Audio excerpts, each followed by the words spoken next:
गुरुजी ने दिवाली का अर्थ बताया है कि सच्ची दिवाली तो तभी जब परमात्मा से दिल मिले। दिल मिले तो दिवाली, और दिल नहीं मिले तो दिवाला। अगर आपका किसी से मन नहीं मिलता है तो समझो आपका दिवाला निकल गया। जब किसी व्यक्ति का दिवाला निकल गया बोलते हैं, मतलब इसके पास धन अब बचा ही नहीं, पूरा इसका समाप्त हो गया, कैसे गुजारा करेगा अपना। तो जब किसी से किसी का दिल नहीं मिलता है तो वो अपने अंदर इतना खालीपन महसूस करता है कि मेरे पास सब कुछ बचा ही नहीं। इसलिए आप किसी को धन दौलत दो या ना दो, लेकिन किसी को अपनापन ज़रूर दो। जो भी तुम्हारे संपर्क में आते हैं, जो भी साथ में रहते हैं, या जिनसे भी कभी मिलो, उनके दिल के खालीपन को दूर करने की कोशिश करो। ये एक बहुत बड़ा काम है, वरना अंदर अंदर सब अकेले हैं, उदास हैं, निराश हैं, कमी महसूस करते हैं। लेकिन तुम ऐसे बन जाओ कि तुमसे मुलाकात होने के बाद अगले की सारी कमी दूर हो जाए। और मुस्कुराना तो कभी छोड़ना नहीं। राम तीर्थ थे, वो हमेशा मुस्कुराते ही रहते थे। पैसा नहीं था उनके पास कुछ भी, बहुत उन्होंने वैसे बड़ी बुद्धिमानी थी, पढ़ाई की, बहुत अच्छे मैथमेटिक्स के सब जानकार थे, मगर नौकरी वगैरह छोड़ दी परमात्मा को पाने के लिए। बोले नौकरी करना नौकरों का काम, इसलिए मैं नौकरी नहीं करूँगा। वरना उनको तो बहुत अच्छी नौकरी मिली थी पढ़ाने की, तो विद्वान शिक्षक बन सकते थे, मगर उन्होंने फिर उसको छोड़ दिया और कहाँ कहाँ परमात्मा की खोज में। फिर बहुत कम पैसे होते थे, लेकिन उनके चेहरे से मुस्कुराहट नहीं जाती थी, और वो सबको अपना आप ही करके देखते थे। अपने को राम बादशाह बोलते थे, क्योंकि अंदर निश्चय हो गया ज्ञान का। तो जिस जीव को चाह नहीं सो शाहों का शाह, वो उस खुनकी में रहते थे। तो एक बार वो पानी के जहाज़ में बैठ के दूसरे देश जा रहे थे, क्योंकि संतों ने भी रटन करके जिसको जहाँ अवसर मिला, अपने देश में, दूसरे देश में, जहाँ जहाँ भी अवसर मिला, वहाँ जाके ज्ञान का बहुत प्रचार किया है, बहुत प्रसार किया, सबको ज्ञान सुनाया, सब तरफ ज्ञान पहुँचाया, जन जन तक। तो वो जा रहे थे, तो वहाँ पानी के जहाज़ में एक बड़ी उम्र की वृद्ध महिला भी जा रही थी, वो अकेले ही जा रही थी। तो ऐसी बातचीत हुई, फिर साथ में सब बैठते हैं तो बातचीत होती है। तो उसने पूछा वृद्ध महिला ने कि बेटा तुम कहाँ जा रहे हो? तो उन्होंने बताया कि मैं वहाँ जा रहा हूँ। तो बड़ी खुश हो गई, बोले अरे वहाँ तो मैं भी जा रही हूँ, मैं भी वहीं रहती हूँ। तो वहाँ तुम किसके पास जा रहे हो? जैसे होता है ना, उस शहर में जा रहे हो तो तुम वहाँ किसके पास जा रहे हो? तो वो उसको देख के मुस्कुरा के बोला वहाँ ना मेरी माँ रहती है। बोले अच्छा तुम्हारी माँ रहती है? कौन है, कौन सा मोहल्ला, कौन सी, ऐसे एड्रेस पूछेंगे ना, भाई कौन है उसमें, उस जगह पे कहाँ रहती है? तो राम तीर्थ ने उस वृद्ध महिला के कंधे पे प्यार से हाथ रख के बोला कि तुम ही तो हो मेरी माँ, तुम कहाँ रहती हो? बस। तो बोली अरे मैं तुम्हारी माँ? बोले हाँ, आप ही ने तो अभी कहा था कि बेटा तुम कहाँ जा रहे हो, तुमने मुझे बेटा कहा तो तुम मेरी माँ हुई ना, तो तुम वहाँ रहती हो ना, तो मेरी माँ वहाँ रहती है। अब वो महिला इतनी खुश हो गई इस जवाब से, वरना विदेश में कौन किसी को इतनी हमदर्दी, इतना प्यार करता है। सर और मैडम करके बात करेंगे या फर्स्ट नेम लेके बात करेंगे। अंकल आंटी भी कोई नहीं बोलता है, जो रियल अंकल आंटी होते हैं उन्हीं को बोला जाता है, हर एक को नहीं बोलते हैं। उनको वो मैनर्स के खिलाफ लगता है कि किसी को भी आप आंटी बोले दे रहे हो, किसी को भी अंकल बोले दे रहे हो। तो वो उनका फर्स्ट नेम लेते हैं या ऐसे मैम बोलेंगे, सर बोलेंगे। तो उसको माँ कहा। बोली तुमने कितना अच्छा, मन खुश हो गया, कितना अच्छा बोला, आज से सचमुच में मैं तुम्हारी माँ ही हूँ और तुम मेरे बेटे हो, और मेरे पास अपना कोई बेटा था ही नहीं, तुमने कहा तो मुझे भगवान ने बेटा दे दिया। अब तुम मेरे ही पास चल के रहोगे वहाँ पर, कहीं और नहीं ढूंढोगे जगह, मेरे ही पास रहोगे और वहाँ मेरे पास रह के तब तुम अपना कार्य करना जिस कार्य के लिए आए हो। तो कैसे प्रेम से उसने दूसरे का दिल भरपूर कर दिया अपनेपन से, जो उसका महिला का मन खाली खाली था कि मेरे पास कोई संतान नहीं है, बेटा नहीं है, तो ऐसे प्यार से उसका दिल भर दिया, मुस्कुरा के, अच्छा सा मीठा बोल के। तो उसके दिल में जगह बन गई, उसके घर में भी जगह बन गई राम तीर्थ की, और वहाँ कार्य करके आए। तो जो भगवान के प्रेमी, भगवान के भक्त होते हैं, ज्ञानवान होते हैं, वो ऐसे हर एक के दिल में जगह बना लेते हैं और हर एक से उनका दिल मिल जाता है, हर एक से उनके विचार मिल जाते हैं। वो दूसरे के बात को दूसरे के पॉइंट ऑफ व्यू से समझते हैं, दूसरे का क्या नज़रिया है वो उस नज़रिए से देखते हैं। आप तो अपना ही दृष्टिकोण लगाओगे, अपने ही नज़रिए से देखोगे। अपने को दूसरे की जगह रख के देखो, तब आपको बात समझ में आएगी कि अगले के साथ मुझे क्या व्यवहार करना चाहिए। मतलब किसी के टूटे हुए दिल को तोड़ना सबसे बड़ा पाप है, सबसे गलत बात है किसी के टूटे हुए दिल को तोड़ना, और किसी के टूटे हुए दिल को जोड़ना सबसे बड़ा पुण्य का काम है। आप बहुत सत्कर्म करो, लेकिन आपके द्वारा कोई एक व्यक्ति भी अगर सताया जा रहा है, आपके द्वारा कोई एक व्यक्ति भी अगर दुखी हो रहा है, किसी एक को भी आप कष्ट पहुंचा रहे हो, तो आपका वो सारा सत्कर्म का किया बेकार है, क्योंकि उसमें तुमने अच्छाई तो की मगर साथ में इतनी बड़ी बुराई भी कर दी। तो नहीं चाहिए दिल दुखाना किसी का। अपने जीवन में एक पक्का निर्णय ले लो, दृढ़ विश्वास रखो अपने ऊपर भी, और एक निर्णय ले लो कि मुझे किसी का दिल नहीं दुखाना, चाहे वो कोई भी हो, संपूर्ण प्राणी मात्र में कोई भी हो, मुझे किसी का दिल नहीं दुखाना। इवन पशु पक्षी तक का भी दिल नहीं दुखाना। उसको भी देखो तो बड़े प्यार से ही देखो। जो हिंसक पशु है भले आप उससे बचोगे, ये नहीं कि हम उसके सामने खड़े हो गए जाके, बचना है आपको, लेकिन ऐसे नफरत नहीं करनी है।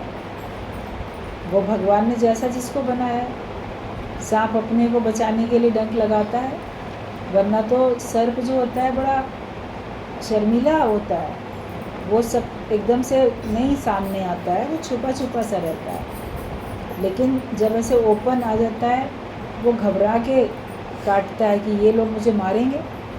सांप को देखते ही सब डंडा मारते हैं, जान से मारते हैं उसको, तो वो उस घबराहट में काटता है अपने प्राण बचाने के लिए। और बाकी जो हिंसक पशु हैं, जब उनको भूख लगती है तब वो शिकार के लिए जाते हैं, जब भूख नहीं लगती है तब वो नहीं जाते, व्यर्थ में नहीं मारते।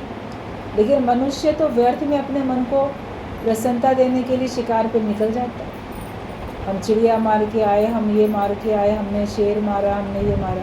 अभी तो बहुत सारे वन्य जीव ऐसे हैं जिनके ऊपर बैन लगा हुआ है कि अगर आप उसका शिकार करोगे तो आपको जेल में जाना पड़ेगा, मना है उनका शिकार करना। लेकिन लोग अपने सुख के लिए या अपने दिखावे के लिए शिकार करते हैं। मगर पशु जो होते हैं, जब उनको भूख लगती है तभी शिकार करते हैं। वो उनका भोजन ही भगवान ने बनाया, उसमें उनका दोष थोड़ी है। तो हमें तो हर एक के प्रति भाव अच्छे रखने हैं, और इंसान हो तो इंसान के प्रति तो भाव अच्छा हो, अपनी ओर से अच्छा भाव रखो। बाकी दूसरा अगर आपसे शत्रुता करता है, नुकसान पहुंचा सकता है, तो उससे बचाव भी करो। ऐसा नहीं है कि आप अपना बचाव नहीं करोगे, सावधान भी रहोगे। लेकिन जैसे बोला गया, घृणा जो है वो पाप से करो, पापी से घृणा नहीं करो। किसी से भी हमें घृणा करने की ज़रूरत नहीं है। ये पापी है, ये गलत काम करता है, तो वो किसी भी कारण से पाप करता है, उसका दंड वो भुगतेगा। तुम बच जाओ उस पाप से, तुम ना करो। दूसरा अगर तुम्हारे समझाने से समझ जाता है तो समझा दो, नहीं समझता है तो उसको छोड़ दो, उसके हवाले। वो जैसा अपना जीवन बनाना चाहेगा वैसा बनाएगा। लेकिन किसी के भी दिल को दुखाओ नहीं। कम बोलो, कम से कम बोलो, और बोलो तो हमेशा सत्य बोलो। मुख से निकले तो ज्ञान की चर्चा निकले, दूसरी चर्चा ना निकले। मुख से कोई शब्द निकले तो दूसरे के हित के लिए निकले, जिसमें उसका ये लोक सुखी हो परलोक सुखी हो, ऐसा शब्द आपके मुख से ज्ञान का निकलना चाहिए। तो सच्ची दिवाली जो है मतलब कि उत्सव त्यौहार, दीपावली तो उत्सव ही होती है ना। जब खुशी होती है तो लोग जश्न मनाते हैं। अभी मैच जीत गई इंडिया तो देखा कितने लोगों ने कितने जश्न मनाए, दिवाली मना ली ना। कोई दिवाली वाले दिन ही दिवाली थोड़ी मनती है। जब जब जिसके घर कोई जश्न होता है, खुशी होती है, उत्सव होता है, शादी होती है तो इतने लाइटिंग हो जाती है, पटाखे जल जाते हैं। जब आपके घर में विवाह का उत्सव होता है तो भी तो आप दीपावली जैसा करते हो ना। कोई और उत्सव होता है, जीत की खुशी मनाई जाती है। तो दिवाली कब है, मतलब उत्सव कब है? तुम्हारे जीवन में उत्सव कब है?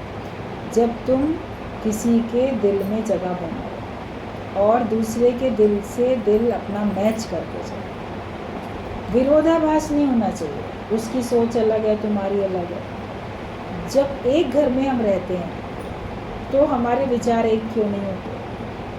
गुरु के पास हम आते हैं, अलग अलग घरों के सब लोग आते हैं, लेकिन गुरु के पास आके ज्ञान से आप सबके विचार तो एक हो जाते हैं, सोच विचार एक हो जाते हैं। और नहीं थे तो धीरे धीरे हो जाते हैं।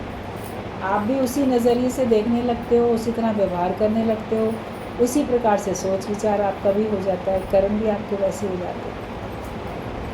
तो दिल मिले तो दिवाली, और किसी से दिल नहीं मिलता है तो साथ में भी रहते हैं तो भी लगेगा उदास उदास है या उच्चाटन होता है, मतलब कितनी मजबूरी है जो मुझे यहाँ रहना पड़ रहा है। कभी कभी बड़े बुजुर्ग होते हैं, वो घर में बहुत अपने को ना जैसे अलग थलग महसूस करते हैं कि मेरे पे ध्यान देने वाला कोई नहीं है, मुझे सुख देने वाला कोई नहीं, बात करने वाला कोई नहीं। तो उनका मन उचाट होता रहता है और उनको ये महसूस होता है कि अगर हमारे पास सामर्थ्य होती तो हम यहाँ से चले जाते, कहीं इनके बीच में नहीं रहते। मगर उनके पास मजबूरी होती है, उनका शरीर अभी इस लायक नहीं होता कि कहीं अलग जाके सरवाइव कर पाए, सेवा की ज़रूरत होती है। उनके पास धन भी इतना नहीं होता कि वो अलग जाके कहीं पे अपना रह पाएँ। कितने वृद्धाश्रम बनाए गए हैं इसी बात को लेके, लेकिन वहाँ पर भी अगर दिल नहीं मिलते हैं तो वहाँ भी परेशानी होती है। आप किसी आश्रम में भी चले जाओगे, चाहे वृद्धाश्रम में, महिला आश्रम में, अनाथ आश्रम में या गुरु के आश्रम में, कहीं भी आप चले जाओगे तो जहाँ भी जाओगे वहाँ अपने मन को तो मोड़ के रखना पड़ेगा। मन को तो आपको मोड़ना ही पड़ेगा, विचार आपको मिलाने ही पड़ेंगे। जहाँ पे जाओगे वहाँ का तौर तरीका, वहाँ का अनुशासन, वहाँ की जो भी नियम कानून है उनको सबको आपको मानना ही पड़ेगा। मन को मोड़ना ही पड़ेगा। बिना मन को मोड़े आपको सुख मिल नहीं सकता, तभी आपको खुशी है। और जहाँ दिल मिलता नहीं जिसके साथ, तो लगता है कि जैसे मेरे पास कुछ रह नहीं गया।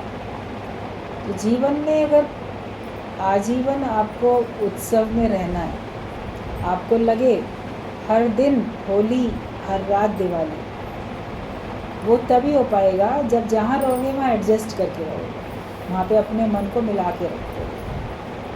सत्संग में भी आओ तो गुरु के विचार आपके विचार एक हो जाने चाहिए।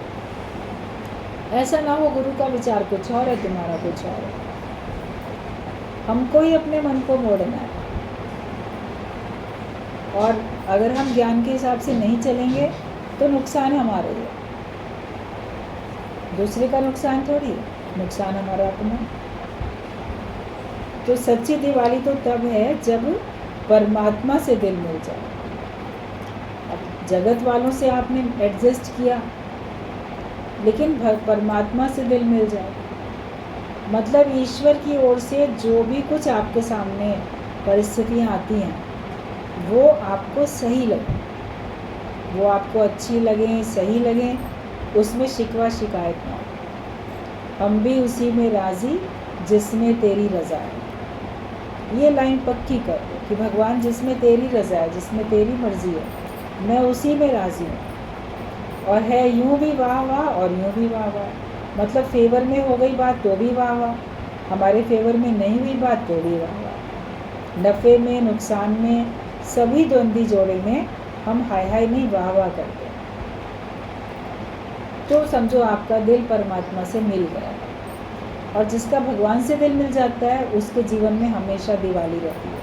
मतलब वो हमेशा भरपूरता का अनुभव करता है, हमेशा प्रसन्नता का अनुभव करता है, उत्साह उमंग उसका दिनों दिन बढ़ता जाता है, और इतना बढ़ जाता है उत्साह उमंग प्रेम वो सबको बांटता है, और बांट के थकता भी नहीं। लेने वाले भले थक जाएंगे, देने वाला नहीं थकता। अभी आप सत्संग में आते हो तो गुरु और ज्ञान सब आपके पास है, भगवान का भाव सब आपके पास है, आपको सब तरफ से भर भर के तो प्रेम मिलता है। जो भी सत्संगी है वो दूसरे को देख के मुस्कुराएगा, दूसरे को देख के खुश होगा।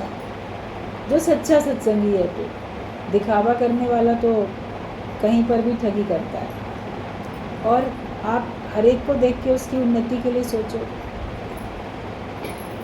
कितना एक हमने भगवान को अपना बनाया, एक गुरु को अपना बनाया, एक सत्संग के बने, तो फिर हमको परमात्मा की सारी सृष्टि से प्रेम मिलने लगता है, क्योंकि आप भी भावना अनुसार सारी सृष्टि को प्रेम देते हो।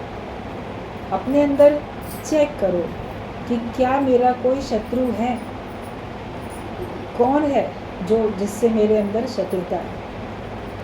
मन में ही चेक करो, मुँह से बोलने की ज़रूरत नहीं है, लेकिन आपका मन अगर कोई नाम कोई रूप सामने ले आए, हाँ ना, वो मेरा शत्रु है, तो मन ही मन उससे शत्रुता समाप्त करो। आज से ये मेरा शत्रु नहीं है, ये भगवान का रूप है, और ये मेरे किसी कर्मों का हिसाब किताब पूरा करने के लिए मेरे से शत्रुता कर रहा है। ये भाव आपके अंदर में जैसे ही आएगा, आपके अंदर की शत्रुता खत्म हो जाएगी।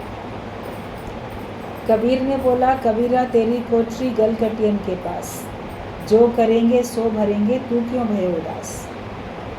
गला काटने वाले लोग हैं चारों तरफ, एक दूसरे का गला काटते हैं, पीठ में खंजर भोंकते हैं, नुकसान पहुंचाते हैं। दूसरे की प्रसन्नता को देख के प्रसन्न नहीं होते, दूसरे की प्रसन्नता को समाप्त करने का प्रयास करते हैं। ऐसे हैं संसार में लोग, मन परेशान होता है। हम तो ऐसे नहीं हैं, हमारे को ऐसे लोग क्यों मिले हैं। तो परेशान होने की ज़रूरत नहीं है। बोलो जो करेंगे सो मरेंगे। मन तू क्यों उदास होता है, हमारा मन क्यों उदास होता है। दुनिया में सभी स्वार्थ के नाते हैं, सब स्वार्थ से प्यार करते हैं। कलयुग में तो और स्वार्थ बढ़ता है। अपने स्वार्थ के लिए कितने केस होते हैं,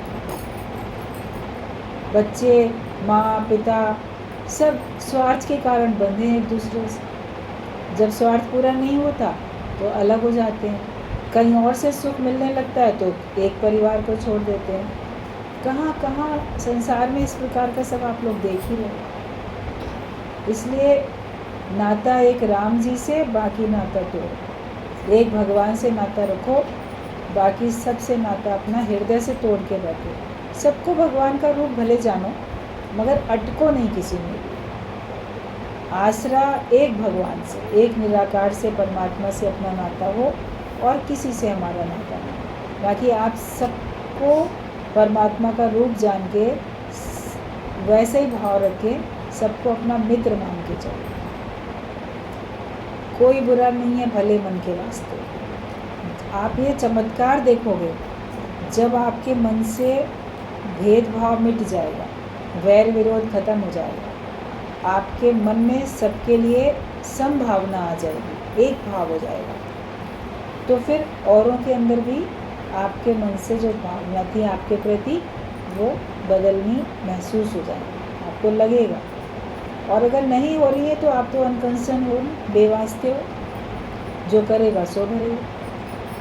अभी बात बोली ना आप लोगों ने कि गुरु जी की पॉइंट, कि जो सब कुछ चला जाए लेकिन तुम्हारे चेहरे से मुस्कुराहट नहीं जानी चाहिए। ये ख्याल रखो, तुम्हारा सब चला जाए, सारे संसार की प्रलय हो जाए, तुम बच गए, तुम्हारा सारा अपना परिवार प्रलय हो गई समझो, लेकिन तुम्हारे चेहरे से मुस्कुराहट नहीं जानी चाहिए। सबका जाना मंजूर कर लो, लेकिन अपने चेहरे से मुस्कुराहट का जाना बर्दाश्त नहीं करना, मतलब वो नहीं जाने देंगे, उसको तुम पकड़ के रखेंगे। और वो तब होगा जब आपके पास ज्ञान होगा, जब आपके पास भगवान होगा। तो हमें परमात्मा से अपना दिल मिलाना है तो हमारे लिए हर समय उत्सव है, हर समय दिवाली है। अगर हम भगवान से अपना मन मैच मिला के रखते हैं तो हमारे लिए खुशियाँ ही खुशियाँ हैं। और नहीं तो दुनिया वालों का तो दिवाला ही निकला पड़ा है। दुनिया वाले बाहर से त्यौहार मनाएंगे, उत्सव मनाएंगे, लेकिन भगवान से मैच मिला के नहीं रखते अपने दिल की, रज़ा में राज़ी नहीं रहते, तो वो अंदर से निराश है, अंदर से उदास है।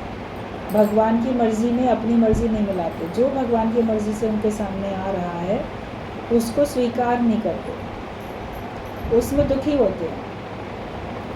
ये विचार रख लो, भगवान मेरा सच्चा मित्र है और मैं उसका विशेष प्यारा हूँ, इसलिए वो जो कुछ मेरे लिए कर रहा है वैसे ही सामने आ रहा है और वो मेरे लिए बहुत उत्तम है, बहुत भला है, उसमें मेरी बहुत भलाई छिपी है, बहुत अच्छा है।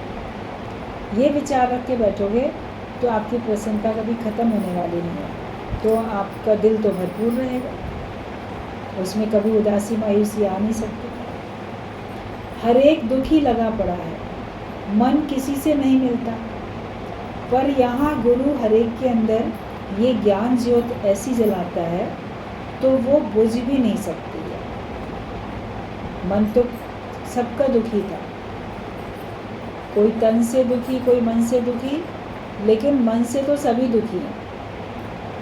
तन स्वस्थ है और धन भी है, मगर फिर भी मन से दुखी है।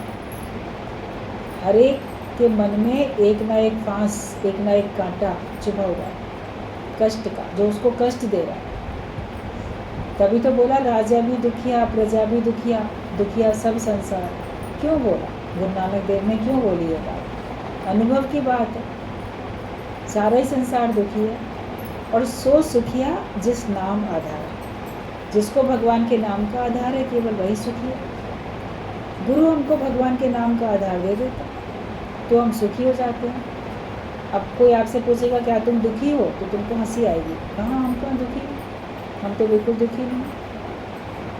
कितना भी कोई बीमार भी होता है, कभी फ़ोन से उससे बात होती है तो वो भी हंस पड़ता है, बोलता है शरीर बीमार है, मैं तो बीमार बिल्कुल नहीं हूँ, मैं तो स्वस्थ हूँ।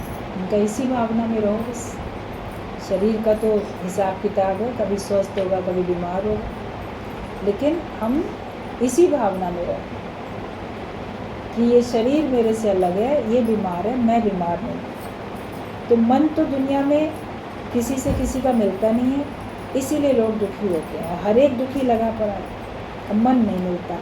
लेकिन गुरु हमारे अंदर ज्ञान की ज्योत ऐसी जला देता है कि अब हमारा मन सबके साथ मैच कर जाता है। अब हमें कोई बुरा ही नहीं लगता, हम हर एक के साथ एडजस्ट कर लेते हैं, हम हर एक के साथ मित्रता कर सकते हैं, हम हर एक के साथ खुश रह सकते हैं। आप अपने मन के मास्टर तो बनो।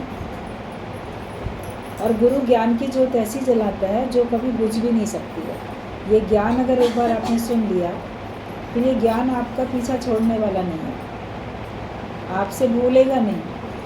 आपको ज्ञान तो अंदर अंदर याद रहेगा, भले आप उसके विपरीत भी कार्य कर लोगे अपने स्वभाव अनुसार, जीव भाव के कारण, इच्छा के कारण, मगर अंदर सुजागी रहेगी कर मैं ये गलत रहा हूँ, ये मुझे नहीं करना चाहिए, ये मेरे ऊपर शोभा नहीं देता। जो भी कर्म आप करते हो तो वो भूलता थोड़ी है, मगर उस ज्ञान को आप दबा के अज्ञान हावी हो जाता है, जिसकी वजह से आप फिर माया में बहुत भटक जाते हो। तो गुरु पहले दिन तुम्हें कहता है कि तुम अमर हो, अजर, करोड़ दिए हैं पर उनमें ज्योति तो एक ही है। सब में ज्योत तो एक है, सब में शक्ति परमात्मा की है और वो एक सी है, वो सत्ता सब में एक सी है। शरीर किसी का कैसा, किसी का कैसा, उसके हिसाब से उसमें कार्य होता हुआ अलग दिखता है। कोई 100 वाट का बल्ब है, कोई 40 का, कोई 0 वाट का। करंट तो सब बराबर है, किसी में डिम लाइट, किसी में बहुत तेज़ लाइट दिखती है। अब करंट अलग अलग थोड़ी दिए जा रहे हैं सब में, वो तो बल्ब है जैसा, वैसे ही उसमें रोशनी है। तो शरीर के अनुसार किसी में सामर्थ्य शरीर में अधिक होती है, किसी में कम होती है, कोई छोटा है कोई बड़ा है, नन्ही सी चींटी है तो इतना बड़ा हाथी है, कोई कुछ कोई कुछ। मगर सत्ता तो सब में एक सी है, शक्ति तो सब में भगवान की ही है। शक्ति पे नज़र रखो, उस सत्ता पे नज़र रखो, तो फिर आपको कोई भेदभाव नहीं रहेगा, कोई आपको फिर अलग अलग नहीं दिखेगा। संसार में कोई प्रवृत्ति मार्ग में है तो कोई निवृत्ति मार्ग में। प्रवृत्ति मार्ग में जैसे राजा जनक, वे कर्म करत नहीं कर्मी थे, मतलब कोई माया में व्यवहार में हमको प्रवृत्त हुआ दिखता है। राज्य चला रहा है, कोई नौकरी कर रहा है, कोई बिजनेस कर रहा है, कोई घर चला रहा है, जैसे लगेगा ये तो इसमें लिप्त है, ये तो इस कार्य में लगे हुए हैं। लेकिन ज्ञान अंदर होता है तो उसमें बाहर से लगे हुए भी वो अंदर से निर्लेप न्यारे होते हैं। कर्म करत होए नहीं कर्मी, कर्म करते भी हैं मगर वो अकर्ता भाव से नहीं कर्मी है, उनके कर्म उनके खाते में नहीं आते। तो वो एग्जाम्पल राजा जनक का है कि वो प्रवृत्ति मार्ग में थे, मतलब माया में प्रवृत्त हुए दिख रहे थे, माया का कार्य करते हुए दिखाई दे रहे थे, लेकिन भीतर से वो बिल्कुल निरासक थे। और कोई निवृत्ति मार्ग में, जैसे कि सुखदेव आदि जो संत होते हैं, सुखदेव थे, तो वो बाहर से कोई गृहस्थी नहीं थे, वो सब त्याग करके बैठे थे, छोड़ के बैठे थे, तो उनको बोलेंगे छूटे हुए। वो अंदर से भी निवृत्त थे, बाहर से भी निवृत्त थे। कोई बाहर से छूटा हुआ दिखेगा तो अंदर से प्रवृत्त दिख सकता है, सांसारिक होगा फिर वो तो, या दिखावा करने वाला संत होगा। मगर सच्चा संत वो होता है जो बाहर से भी और भीतर से भी, जो अगर सन्यासी को दिखाई दे रहा है कि बाहर से तो नहीं दिखता कि वो माया के कार्य करता है, उसमें लिप्त है, मगर वो अंदर से भी उनकी भावना नहीं रखता, उसके चिंतन नहीं करता, न शरीर से करता है ना वो मन से करता है। और जो प्रवृत्ति मार्ग में दिखता भी है ज्ञानी, वो बाहर से कार्य करता दिखता है मगर अंदर से निर्लेप न्यारा रहता है। तो मतलब भीतर से तो हर एक को निर्लेप न्यारा होकर बैठना है, चाहे आप प्रवृत्ति मार्ग में रहो, चाहे आप निवृत्ति मार्ग में रहो। जो भी मार्ग भगवान ने आपके सामने रख दिया या जो मार्ग आपने चुन लिया, बाहर से कर्म करना या ना करना आपकी प्रारब्ध है या आपकी चॉइस है, लेकिन अंदर से तो दोनों को ही निरासक्त होकर रहना। मन में माया का चिंतन किसी के भी ना चले, ना प्रवृत्ति मार्ग वाले के ना निवृत्ति मार्ग वाले के, तब वो परमात्मा को पाता है। अगर मन में ही परमात्मा का चिंतन नहीं चल रहा, मन में माया का चिंतन चल रहा है, तो वो तो दिखावा करते हो, दुनिया को धोखा दे सकते हो, भगवान को थोड़ी धोखा दे सकते हो। तो जिनके अंदर का अज्ञान पूरी तरह से नष्ट हो चुका है, वो निवृत्ति मार्ग में है। प्रवृत्ति मार्ग में होते हुए भी निवृत्ति मार्ग में, जिनके अपने अंदर का पूरा अज्ञान निवृत्त हो चुका है। अपने अज्ञान को दूर करो, ज्ञानवान होके चलो, और अपने अज्ञान को तुम जानोगे, पहचानोगे, तुम्हारा विवेक खुला होगा तो, और तुम उसको दूर भी करोगे। अपनी कमी का आपको पता चलेगा। हर पल सावधानी रखो। अभी जो इतनी बात चल रही थी इसके पहले कि कैसे सावधानी रखें, काम उतार के बैठ जाए, अपने मन की चेकिंग होती जाए कि मैं इतना सावधान रहूं कि मेरे मन में माया आने न पाए, जगत के विचार घर न कर जाए। ऐसे तो हवा का कोई झोंका आया होता है, लेकिन कोई स्थायी रूप से वहीं निवास न करने लगे कोई विचार आपके मन में, किसी की बात घर कर जाती है आपको, तो उसकी बात मेरे मन में घर कर गई, मतलब कि टिक गई, रह गई। तो माया न घर कर जाए। दिल तो परमात्मा का है, वही बसे हमारे दिल में। जैसे बर्फ में जल व्याप्त है, ऐसे ही सर्व में पेखे भगवान, क्योंकि हर चीज़ परमात्मा से ही पैदा हुई है। बर्फ़ के टुकड़े किसी भी कलर के, किसी भी शेप के हो सकते हैं। बर्फ़ से बहुत सारी चीज़ें, अलग अलग चीज़ें भी आपको कहीं पे होता है बनी हुई दिखाई जाती हैं। बर्फ़ से ये बन गया, बर्फ़ से वो बन गया। कई ऐसे होते हैं जगहें जहाँ लोग घूमने के लिए भी जाते हैं, वहाँ आइस से बनी हुई तमाम चीज़ें होती हैं, मगर वो बनी तो सब बर्फ़ से है। तो बर्फ़ का एक टुकड़ा ले लो, उसके हर कण कण में है क्या? पानी तो है, पानी के अलावा तो कुछ भी नहीं, वो पानी से ही बना है। ऐसे ही आप कहीं से कुछ भी उठा लो, वो बना तो भगवान से ही है, भगवान ही है वो, क्योंकि उसका जो रूप है, शेप है, वो बदलने वाला है। बर्फ़ का किसी भी शेप का आप कोई भी आकृति हो, उसको आप उठा लो, अपने पास रख लो, तो मेल्ट हो जाएगा ना वो। तो आखिरकार क्या होगा, नाम रूप खत्म हो जाएगा और फिर पानी पानी बचेगा। तो तुम भी तत्व से देखो तो है ही तो सब एक भगवान है। हर चीज़ परमात्मा से ही पैदा हुआ है। पहले है जल, बाद में है बर्फ। ऐसे ही पहले परमात्मा है, बाद में जगत है। वेद शास्त्र भी यही बोलते हैं। वेद शास्त्रों को तो जानो समझो, वो भी यही कहते हैं कि पहले भगवान है, उसके बाद ये जगत है।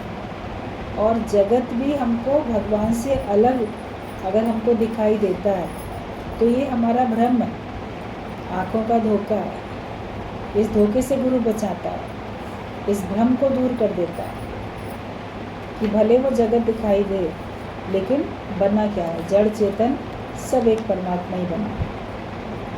सब धर्म में दोष हैं, जैसे अग्नि में धुआं, ऐसे ही सारे कर्म, उनमें कोई ना कोई दोष है। मनुष्य कर्म करता है, कर्तापने से कुछ भी करेगा तो उसमें दोष है। और हर धर्म में आपको कोई ना कोई कमी दिखेगी। क्षत्रिय का धर्म है लड़ाई करना, ऐसे लड़ाई करना तो अच्छी बात नहीं, आपको दोष दिखेगा। युद्ध करना, युद्ध में दूसरे को हिंसा पहुंचाना, घायल करना, प्राण भी ले लेना, मगर वो तो क्षत्रिय का धर्म कहलाएगा ना। कोई और अगर किसी से लड़ाई करके किसी के प्राण ले ले तो वो उसका धर्म नहीं कहलाएगा। और क्षत्रिय भी जब युद्ध की भूमि में है, तब वो सुरक्षा के लिए, देश की रक्षा के लिए युद्ध करता है, तब तो वो कितनों को भी मारेगा, उसको तो अवार्ड मिलेगा। वीर चक्र, परम वीर चक्र, महावीर चक्र सब मिलते हैं जो युद्ध में जाते हैं। तो वहाँ पे कितने शत्रु पक्ष के कितने सैनिकों को, कितने लोगों को उनके द्वारा जैसे वध होता है, मारते हैं, तो बहादुर कहलाते हैं। लेकिन उसके अलावा किसी एक का भी वो खून करके देखे, सैनिक होने के बावजूद भी बिना युद्ध के, बिना आवश्यकता के अगर वो किसी एक का भी मर्डर करेगा तो उसको पनिशमेंट मिलेगी, फांसी मिलेगी। और वैसे युद्ध की भूमि में उसने पता नहीं हज़ारों अनगिनत मार दिए, उसको इनाम मिल गया। तो कब कौन सा कर्म हमारा धर्म है वो हमें जानना चाहिए, किस समय कौन सा कर्म हमारा अधर्म है वो भी हमको समझना चाहिए। ये समझाता है हमको गुरु, हमको कर्मों से सजाग करता है, सावधान करता है। तो क्षत्रिय का धर्म है लड़ाई करना, कोई भी मरता नहीं है, ये ज्ञान भगवान ने अर्जुन को सुनाया। कसाई का धर्म है बकरा काटना, ऐसे आप किसी को भी मारो, काटो तो ये आपका धर्म नहीं है। मगर जो कसाई है उसका तो काम ही है पशुओं को काटना, उनका मांस बेचना। मगर वो अपने धर्म अनुसार अगर करेगा तो ठीक है, अधर्म के अनुसार अगर वो करेगा तो भी गलत है। ये अपनी आजीविका चलाने के लिए वो लाता है और उनको जब कोई मांगता है तब देता है, वरना तो अपने मन से ऐसे किसी की हत्याएं करेगा तो गलत है। हर एक अपने धर्म में वर्तता हुआ भी परमात्मा को पा सकता है। सर्व कर्मान परित्यज्य सर्व धर्मान सन्न्यस्य माम एकम शरणं व्रज। सारे कर्म छोड़ दो, सारे धर्म से संन्यास ले लो और एक आत्मा के शरण में, एक भगवान के शरण में आ जाओ। तुम अगर गुरु को देह समझेगा तो अपने को भी देह समझेगा। गुरु को भी अगर शरीर समझते हो तो अपने को तो शरीर समझ ही रहे, लेकिन जब उसको भी आप देह से उपराम जानोगे, उसको भी आप निराकार जानोगे, भगवान जानोगे, तो आप अपने को ही भगवान समझ सकते हो और सबको भगवान देख सकते हो। तुम बताओ कि तुम गुरु को क्या समझते हो, ये बोलो कि आखिरकार तुम गुरु को समझते हो क्या। अपने से ही विचार करो, हमेशा ये भाव रहे कि ये साकार रूप धारण करके भगवान मेरा कल्याण करने के लिए, मेरे को अज्ञान से छुड़ाने के लिए, जन्म मरण के चक्कर से, दुख से छुड़ाने के लिए भगवान इस रूप में आया। तब फिर आप छूटोगे, देह से भी छूटोगे, देह के भाव से भी छूटोगे, 84 लाख योनियों के बंधन से भी छूटोगे, जन्म मरण से भी छूटोगे। क्या जानते हो, गुरु को क्या समझते हो वो देखो, उसके बाद अपने को क्या समझते हो और फिर सारे संसार को क्या समझते हो। जब सब तुम्हारी नज़र में एक हो जाए तब समझना कि तुम ज्ञानी हुए, तुम ब्रह्म ज्ञानी हुए।